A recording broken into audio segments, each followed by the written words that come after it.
በቅዱስ ላሊበላ ስም ይቅርታ ጠይቃለሁኝ። አጥፍቻለሁ። ሰላም እንዴት ናችሁ ቤተሰቦች? ሰሞኑን እንግዲህ የተዘዋወረ ያለውን ቪዲዮ አይታችሁታል። እኔ የጎሳዬን ዘፈን ቪዲዮ ክሊፕ ለመስራት ነው ሙከራ ያደረግኩት እንደ አንድ ቲክቶከር። እሱ ግን ትክክል እንዳልሆነና ዘፈኑን ተወግዞ እንደነበረ ለመረዳት ጊዜ ፈጅቶብኝ እስከዛሬ ድረስ ቪዲዮውን አላጠፋውም ነበረ። ለሱ ደግሞ በጣም አድርጌ ይቅርታ መጠየቅ እፈልጋለሁኝ። ትክክል አልሰራሁም። ባህሉን ወጉን የጠበቀ ቪዲዮ አልሰራሁኝም። እሱ የኔ ትልቅ ስህተት ነው።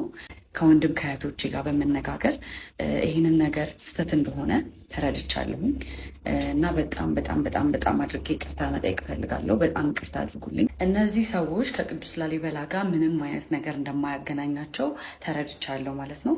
ቅዱስ ላሊበላ ላይ ሪፕሬዘንት ያደረግኩትን ነገር እዛው በመገኘት ለማስተካከል የእናንተን ፍቃድ ብቻ ነው የምፈልገው።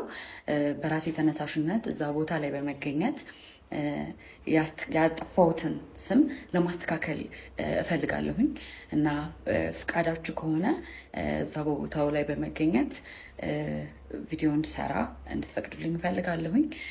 ከዛ በተረፈ የተለያዩ ቲክቶከሮች ትኖራላችሁ። እንደዚህ አይነት ቪዲዮዎችን ለመስራት ስታስቡ በደንብ ጥልቅ የሆነ ምርመራ ብታደርጉ ደስ ይለኛል። የኔ አይነት እጣ እንዳይደርሳችሁ ማለት ነው። ባለማወቅ የሰራሁት ስህተት ነው። እህት ወንድሞቼ ከልቤ ይቅርታ ጠይቃለሁ። እናንተን ለማገልገልም ዝግጁ ነኝ።